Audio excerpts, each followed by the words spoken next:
Even though we are talking about the book, The Good Teacher and the Good Pupil, maybe today we do a little bit of a difference and reread some of the parts.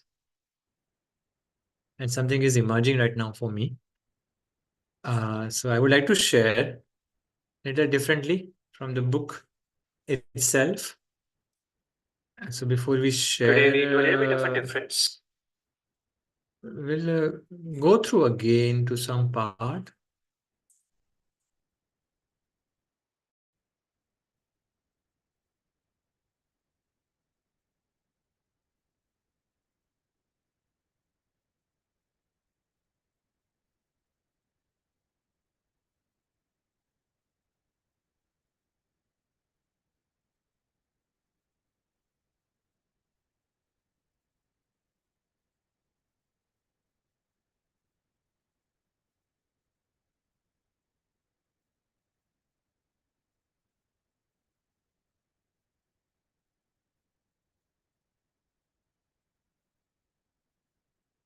Hmm.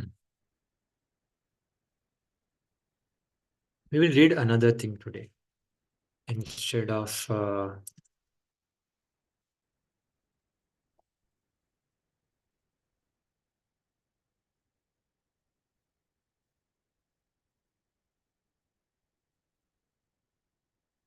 just give me a second. We'll wait for a few more people to join in if they are joining.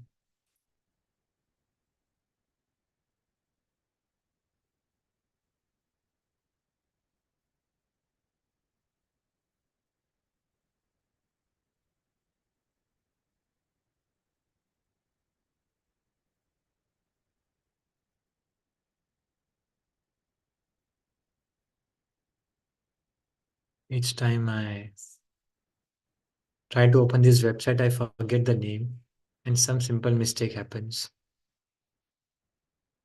So still it is not working.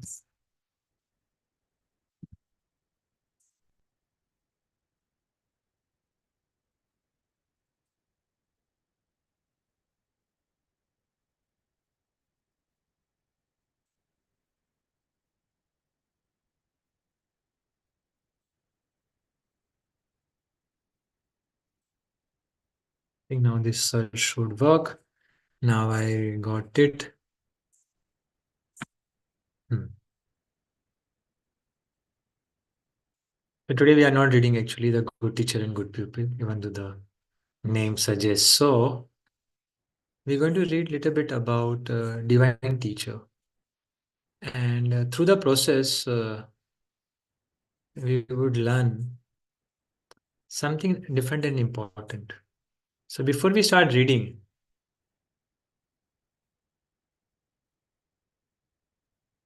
I would like to pose this question that as a teacher, what conditions which we fulfill? What we understand by what is learning and how does the learning take place? And when does the learning take place? So keep this questions in our mind. We can read out this portion. And before we start reading it out, I would like you to take into a small practice, a meditative practice, just to prepare to receive. So I would like you to hold one mudra. So your hands are like this, and your thumbs inward, and touch your first finger, the index finger, tip of the index finger to the tip of the thumbs. Other fingers joined together. This is the mudra. This is the form, and every form has a name. This is what human being consider as a knowledge that, okay, find out the form, give it a name, and find out how does it happen. That's the function of it. And behind the function, there is some purpose to carry out that function. And particularly for that particular purpose, there is a particular kind of a force which is intended to carry out that function through that particular form. So we start with form. Every form has a function to which you can give a name. Function, you can say the processes. Behind these processes, there would be always a certain principle on which this process is taking place. These principles are set to fulfill certain purpose. These principles are set by the forces. So form, function, forces, and the purpose. Okay, there can be another F2.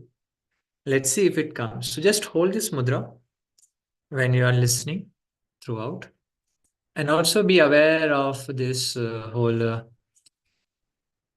part of what we are trying to learn today.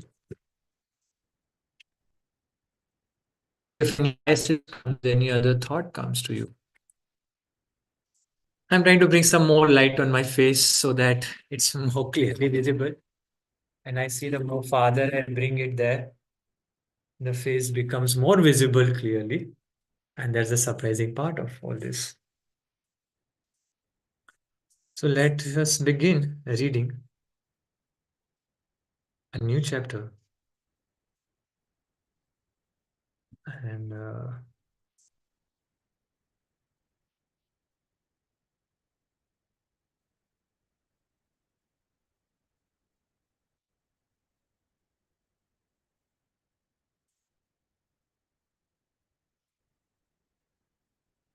I'm trying it out something.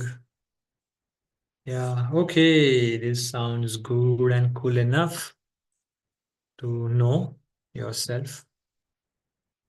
Okay. The Divine Teacher. We are reading this chapter from Essays on the Gita by Sri Aurobindo. The only purpose to do today that is because it is Janmashtami and I felt like called to read this out and derive some meaning. And throughout, please hold this mudra. This is the form of the mudra. Don't ask me the name. Whatever name you would like to give and tell, every different books would give you some another name for it. Okay, so you can create your own name. The most important point is the attitude of receptivity, which we need to hold while keeping this mudra. More about it if it comes to you. That's wonderful. You can create your own conception for the particular form.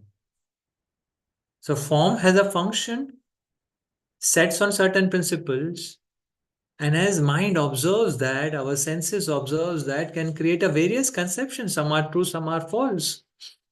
So let us decipher this conception of what we call it as a teacher. So let us begin reading and listening. The Divine Teacher.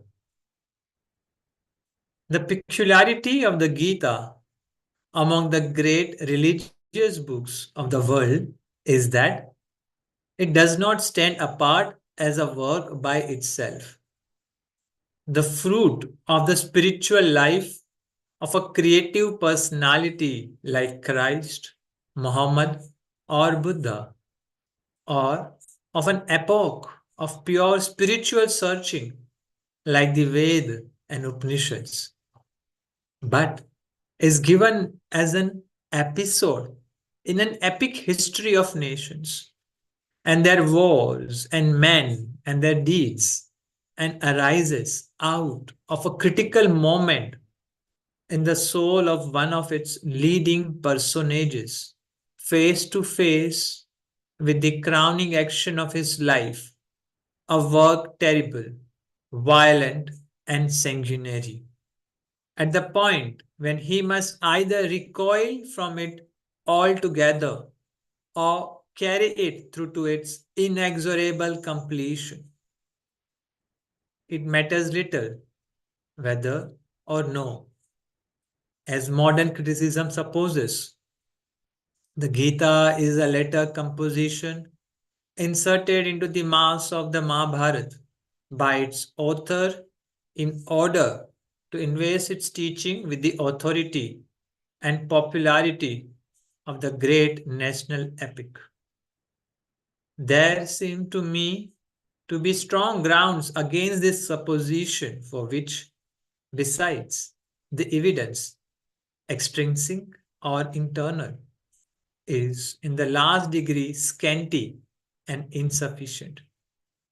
But even if it be sound, there remains the fact that the author has not only taken pains to interview his work inextricably into the vast web of the larger poem, but is careful enough, but is careful again and again to remind us of the situation from which the teaching has arisen. He returns to it prominently, not only at the end, but in the middle of his profoundest philosophical disquisitions. We must accept the insistence of the author and give its full importance to this recurrent preoccupation of the teacher and the disciple. The teaching of the Gita must therefore be regarded not merely in the light of a general spiritual philosophy or ethical doctrine, but as bearing upon a practical crisis in the application of ethics and spirituality to human life. For what that crisis stands, what is the significance of the Battle of Kurukshetra and its effect on Arjun's inner being? We have first to determine if we would grasp the central drift of the ideas of the Gita.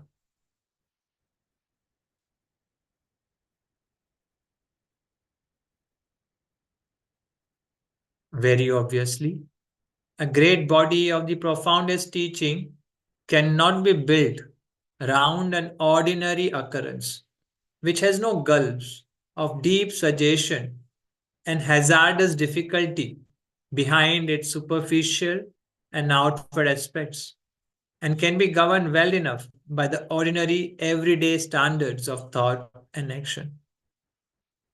There are indeed three things in the Gita which are spiritually significant, almost symbolic, typical of the profoundest relations and problems of the spiritual life and of human existence as its roots. They are the divine personality of the teacher, his characteristic relationship with his disciple, and the occasion of his teaching. The teacher is God himself, descended into humanity.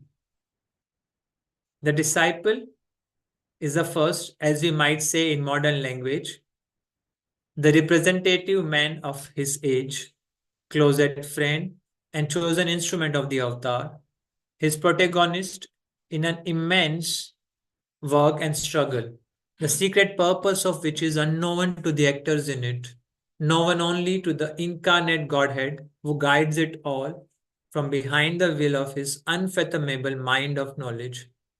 The occasion is the violent crisis of that work and struggle at the moment when the anguish and the moral difficulty and blind violence of its apparent movements forces itself with the shock of a visible revelation on the mind of its representative man and raises the whole question of the meaning of God in the world and the goal and drift and sense of human life and conduct.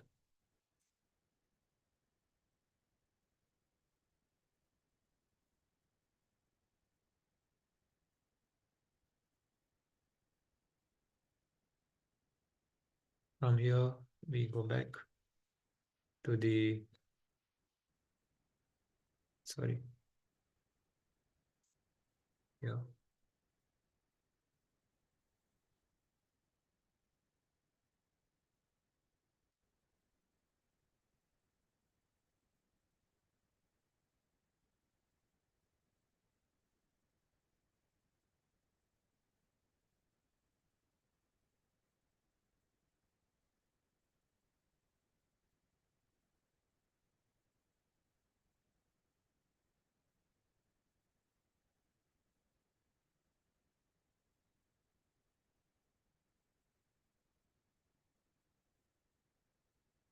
Okay.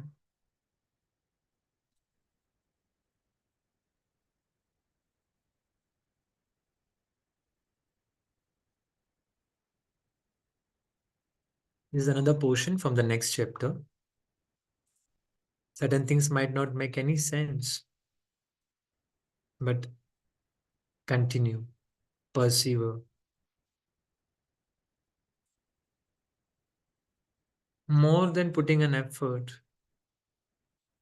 it is also important to be receptive.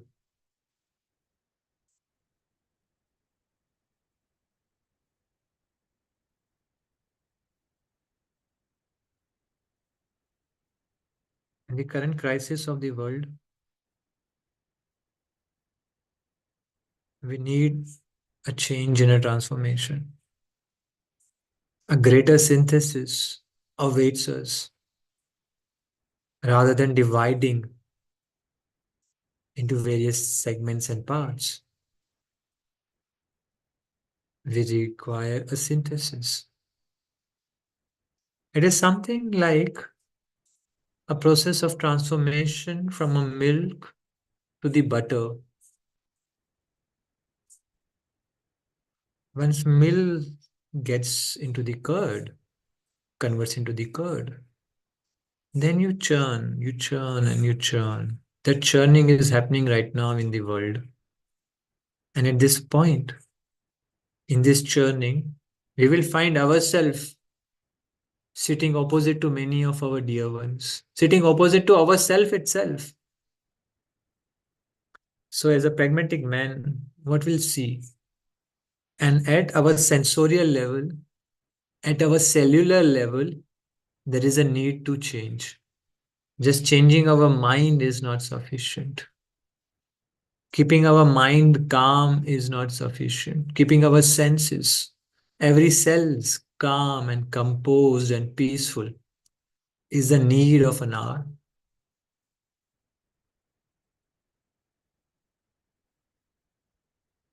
It is typical again of the pragmatic man that it is through his sensations that he awakens to the meaning of his action. It is typical again of the pragmatic man that it is through his sensations that he awakens to the meaning of his action.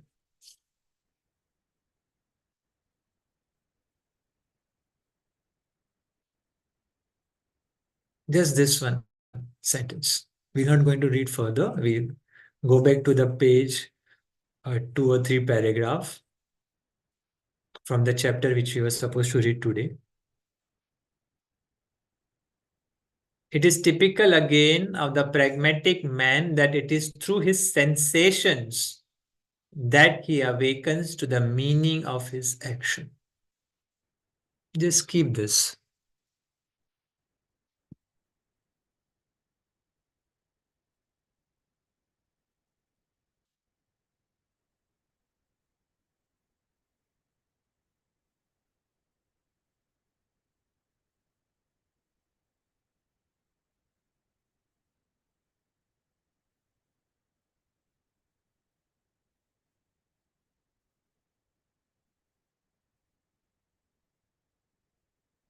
This is a picture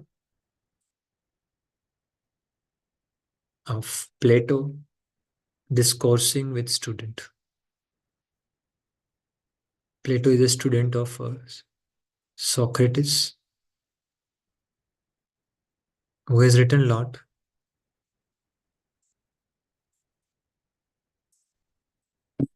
Today we're going to read something from it, known as learning is recollection. We read first 3 paragraphs and pause. What is learning? How do we learn?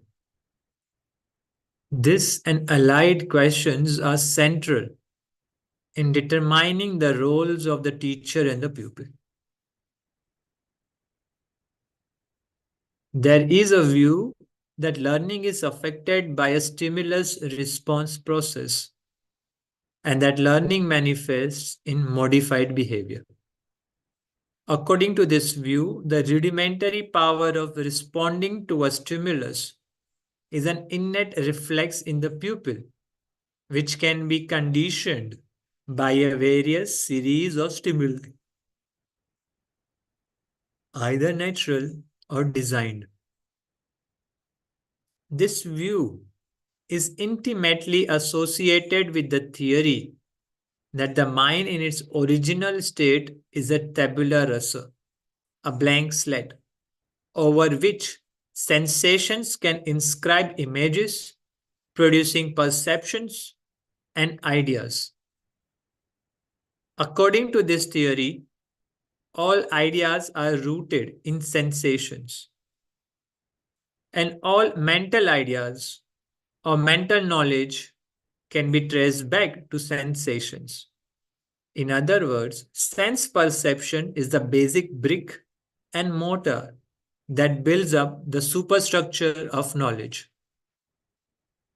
The pedagogical consequence of this theory is that learning is dependent on external stimuli and conditions.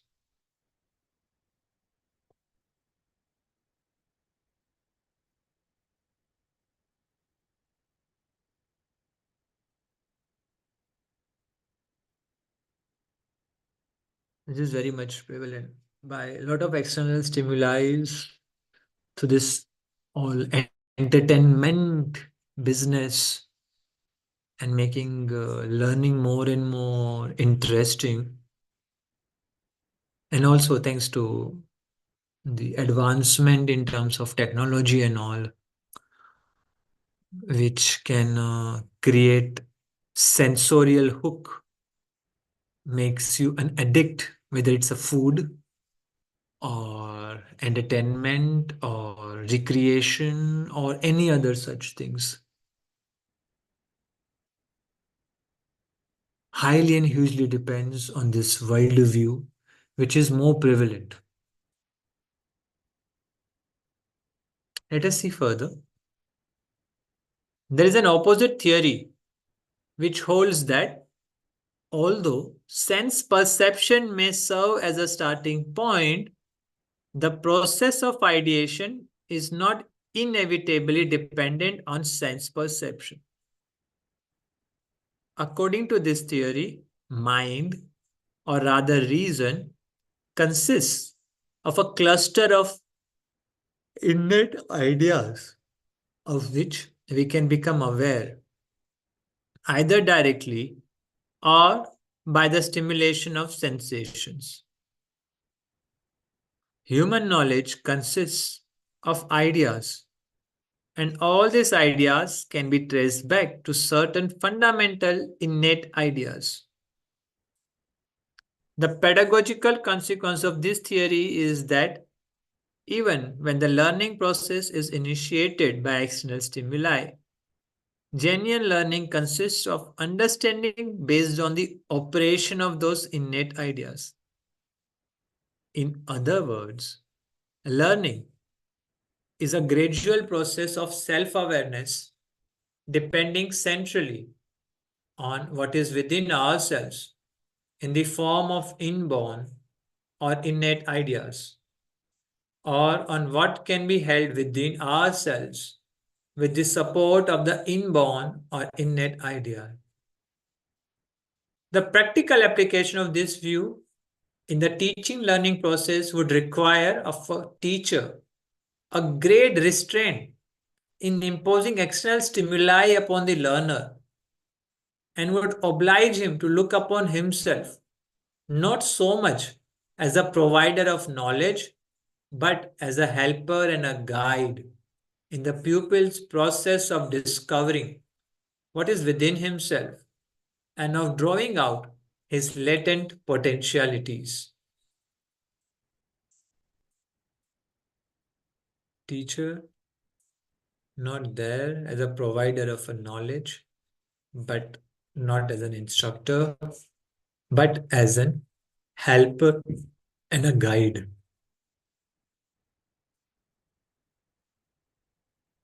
So, in the first paragraph, it talked about mind being a blank slate And learning is all about sensorial perception and change in the behavior, modification of the behavior. Here it goes beyond the senses and looks deeper. These two views and their respective pedagogical implications have given rise to the sharpest controversy in the field of education. At one extreme is an opinion that the pupil is like a plastic material which can be molded at will by the educator. At the other extreme is the view that the pupil has some inherent drive in his being. At the other extreme is the view that the pupil has some inherent drive in his being, and that the task of the educator is to allow the pupil the necessary freedom required for self propelled growth and development. In other words, at one end, it is held that anything and everything can be taught to the pupil, and at the other end, it is held that nothing can really be taught.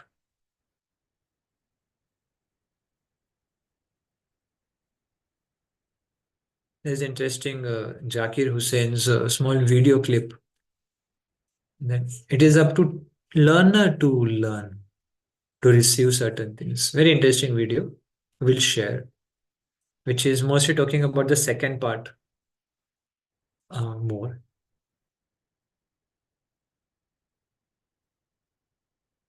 It is not our purpose to enter into the controversy and to resolve it.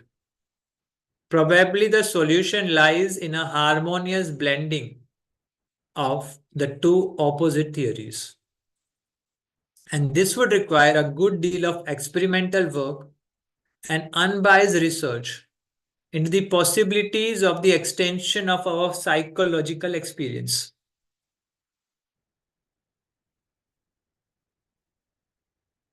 In the course of our exploration, it will be necessary to take advantage of the accumulated results of the ancient records of experience and experimentation.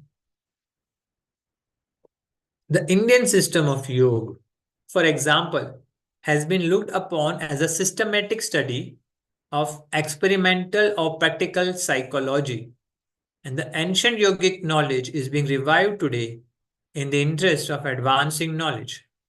It is being affirmed that yoga, if rightly understood, is a developing science and art of education, and that no comprehensive system of education can be built up without taking into account the fund of psychological knowledge that is available to us in the ancient systems of yoga.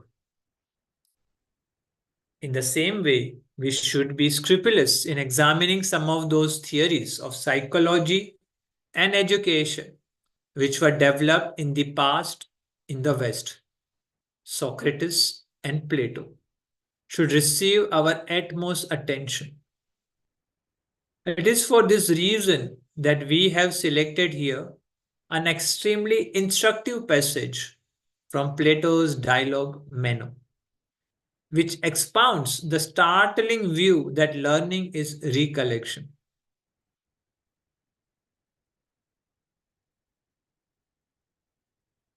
The Platonic philosophy, which developed out of the seminal thought of Socrates, is centered on the theory of ideas.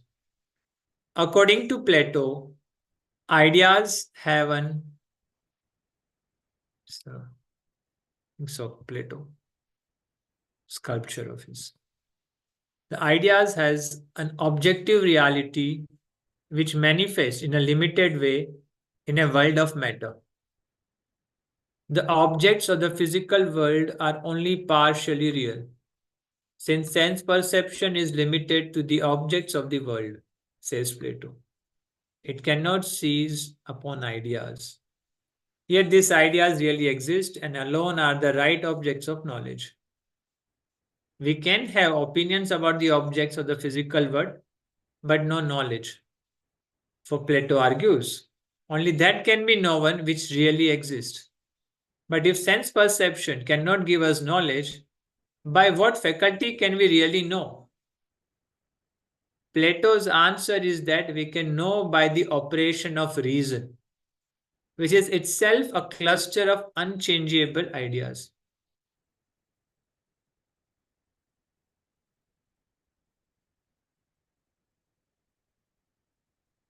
Plato also held the view that behind our physical body is an inner soul or psyche, and that this soul has the knowledge of the realm of ideas, which in physical existence is lost in forgetfulness. According to Plato, this forgotten knowledge can be recovered, and the process of learning is actually a process of recollection. Plato also believed in the theory of rebirth, and he maintained that the knowledge gained by the soul in a previous birth can also be regained through recollection. Platonic philosophy has played a major role in the history of Western thought, and all great Western thinkers since the time of Plato have acknowledged their indebtedness to him. This also holds true for Plato's theory of education. Plato's insights into the process of learning are so profound that even those who disagree with him admit the importance and significance of his philosophy of education. Apart from Meno, which deals specifically with education, Plato has discussed his theory of learning in several other dialogues. The main speaker in this dialogue is Socrates, and Plato has portrayed him as a great teacher.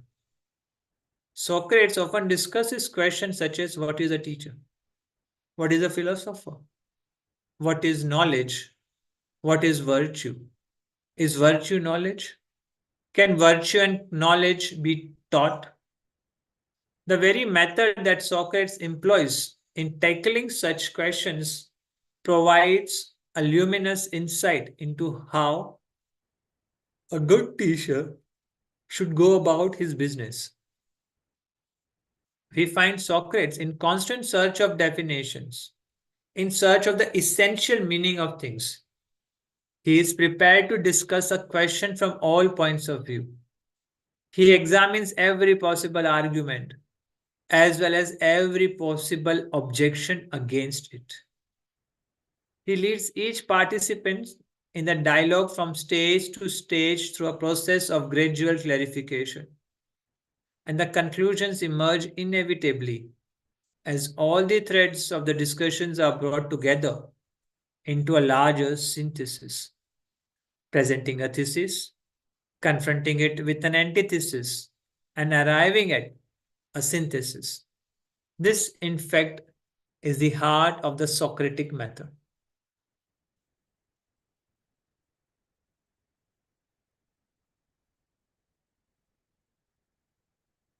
So we'll take a small pause before we continue.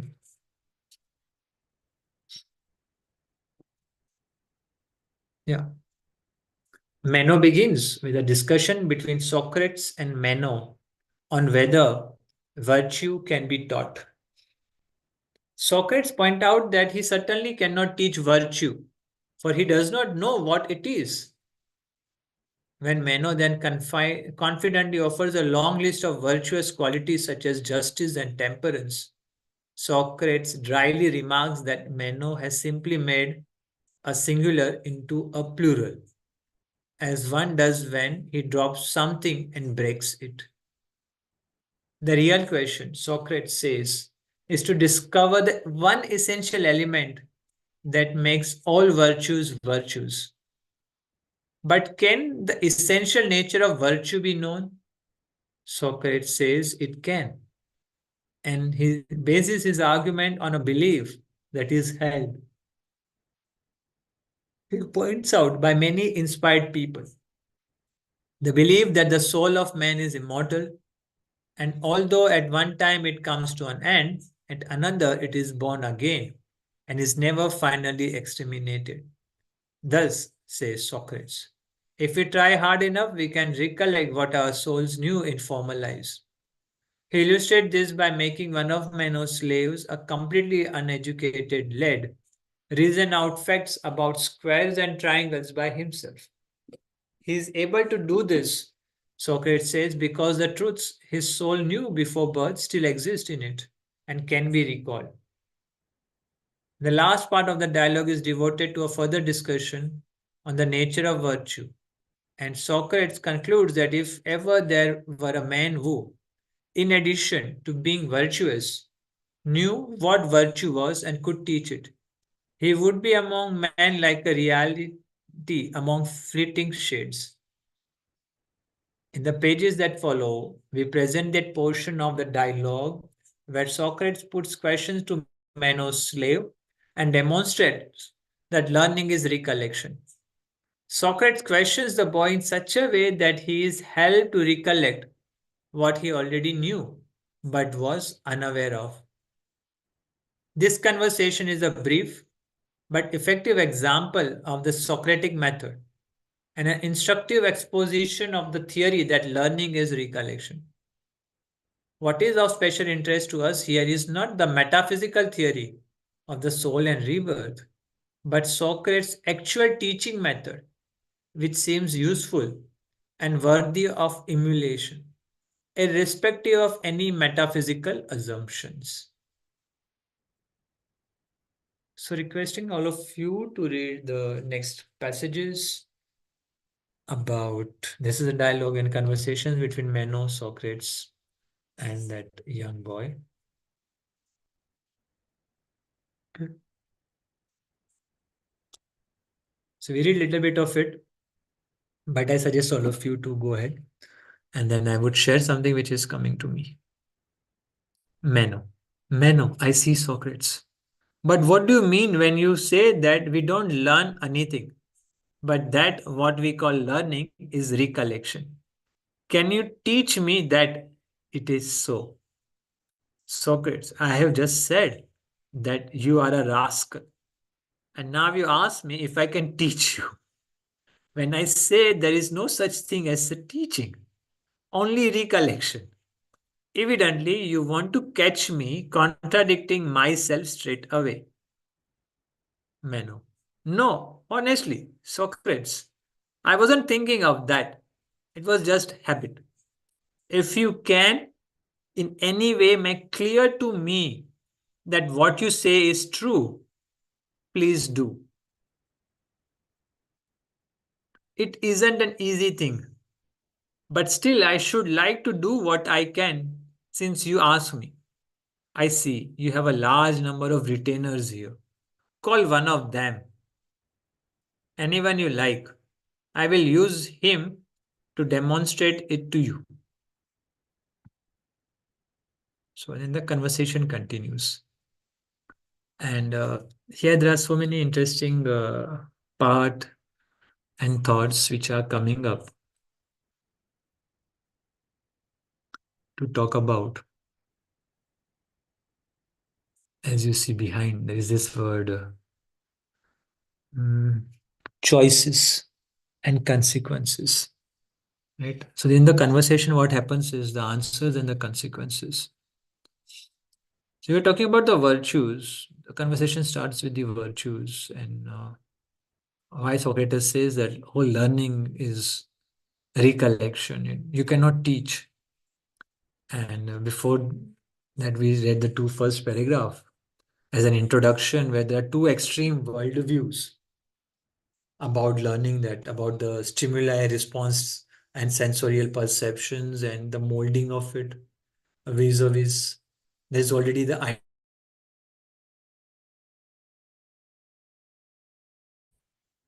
occurrence or starting point, but that is not the end.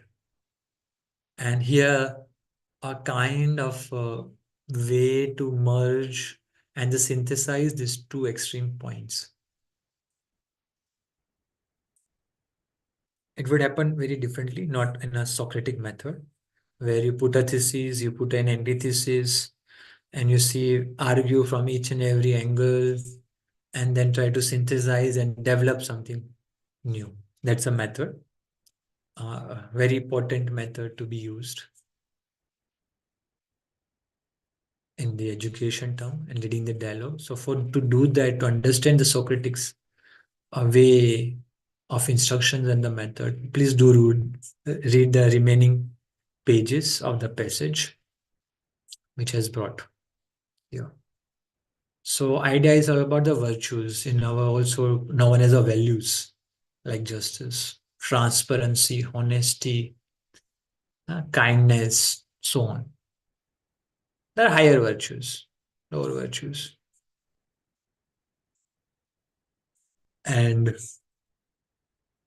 in many of our service-based retreat and other places, I've heard Nipun Mehta, founder of Service Space, or a co-founder of a service space, sharing this that values are not to be taught, it is to be caught.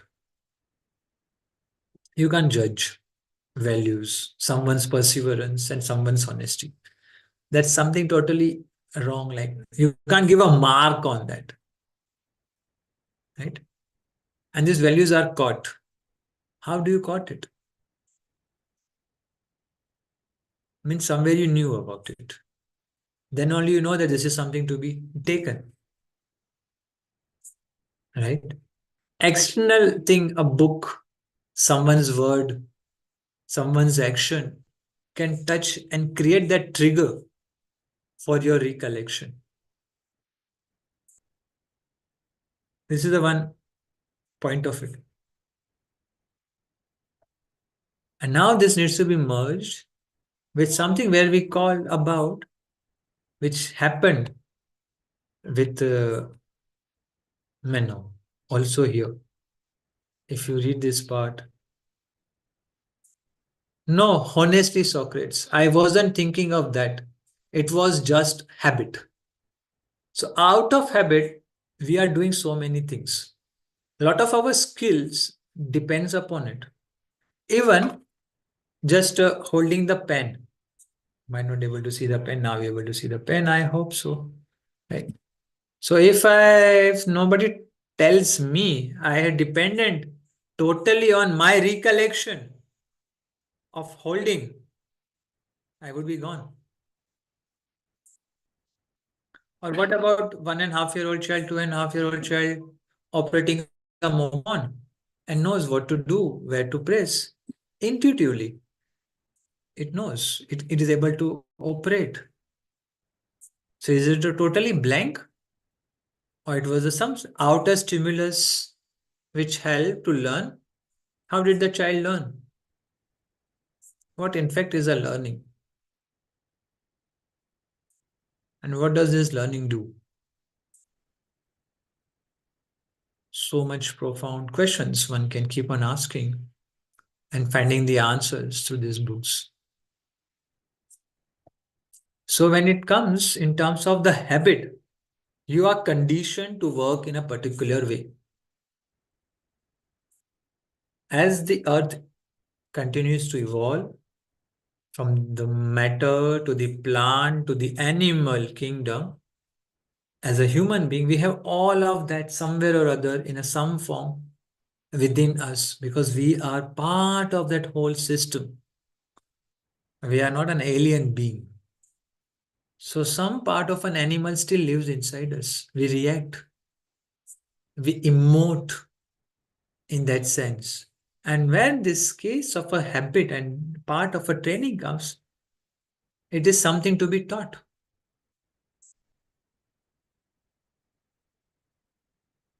Like, for example, if you see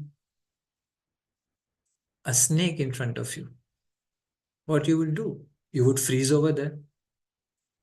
You would flight away from it, or you might fight. So this all these three modes can exist, and one can operate from that, depending upon the nature. And that is where some learning, some teaching can come. But when it comes to the virtues and values, you can't. Let's say if my virtue or the value is non-violence and I don't want to harm the animal, but I have seen a very violent, dangerous snake in front of me right now, and we are face to face. And in this moment of danger, what will I do? What is the use of recollecting and going into the past and like, oh, maybe I was a snake once?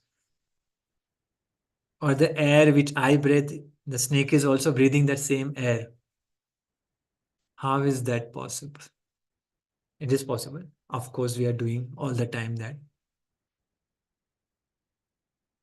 Who knows where some snake got decomposed, and from that land, now the fruits and the food is growing and it's coming to your own plate. This is a very cyclic world.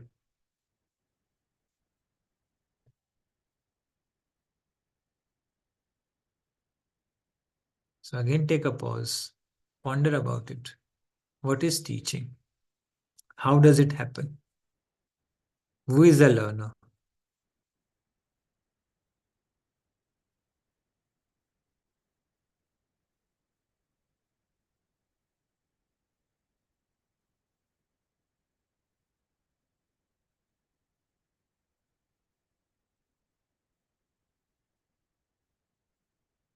So these two different views needs to be brought together and needs to place them at the right place and order. The whole idea of harmonization is thing at the right place, right? If I have to learn flute, I can try, I can start playing like this. It start might be playing. I enjoy, maybe somebody says something and I'll learn, right? So it is on my curiosity level how I would like to learn. Okay, but it is, I can do it in both the ways. But in the period of evolution, the human has evolved so much mentally, particularly has given so many names to so many forms. He has discovered so many different forms. And not only that, has created more complex forms, complex forms like through which we are able to communicate right now. Another form, with what we know is an AI, artificial intelligence. It's a complex forms, which does a lot of complex functioning. All right. Starting with the just two simple inventions of fire and a wheel. These two inventions of mankind has changed the whole game. And since then, we have evolved to so many things. So at this present moment, whatever the whole of humanity knows needs to be passed on to the child and bring it to a level so that it can go further. This whole journey we have captured through words, through images, and put it into the words, into the books, which we would like to pass on to our children. If we follow the stimulus and response and need to train how to deal. If somebody says this, what you should respond. If you feel this, how you should respond. And that is all the training and change of the behavior is the end result of it. So in the physical realm, you would not like to waste time. Certain things you would like to tell it directly so that the child can come to that level more easily, doesn't deform and builds certain defects into the process. For example, if I can keep on learning the flute on my own and part of it by just recollecting and trying to figuring it out on my own, it may take a longer time. Just a flute will take a longer time. But now then you have a science, you have a history, you have a geography, so many things. In every area you want it. You want to develop the physically also the child, emotionally also to the child. So you are compressing the whole evolutionary journey of a learning of a human being into some 10 years, 15 years, 20 years, 25 years, whatever, n number of years. And every year you compress it further. What my father might have learned in a master's class, I did it in my bachelor's. What I did it in my bachelor's right now has been taught in 10th standard and 12th standards. This is a level of compression which is happening. but without creating a foundation. That's another issue which we have. So coming back to part, so to develop the foundation, certain capacities needs to be built, right? So how to hold this? If somebody can teach me that you have to hold it like this, it is easy. Else I can hold it like this also. I can play it like this also. I can close it like this also. It would take trial and error method to recollect certain things. Or there is another method to recollect, which is a more yogic method. As per Swami Vivekananda, yoga is nothing but compressing the whole journey of a human life. You compress it. At the end, everybody is going to reach to that final making of this whole world. But you compress it and you achieve that in a short duration of a time. So that's why yoga and education are one and the other same thing. So yoga is an art, yoga is a science of the education because it deals with the psychology. So if I am making a mistakes and I develop a habit, it is very difficult to unlearn and relearn, right? It is better that somebody teaches me certain basic things at the physical level. So there are certain levels at which certain things needs to be trained, particularly at the body level. How to eat, as simple as that. But at the mind level, it has to be kept free, not to be put into a smaller view and say, this is what it is. That is where the sense perception needs to go beyond. It can just a trigger point for the next series of actions. Okay. So this is my view. I would like to hear your view. So many various things has been spoken about. And we'll meet on next Monday with a new chapter where we'll talk a lot more about Plato and reality of a life, another dimensions of Plato's philosophy. Till then, I wish you very happy moments. And every moment, let us keep on discovering, keep on trying and asking this question, what is learning? How do we learn? And how we would like to learn. As a teacher, how you would like to learn would be interesting questions to ask and answer. So thank you so much.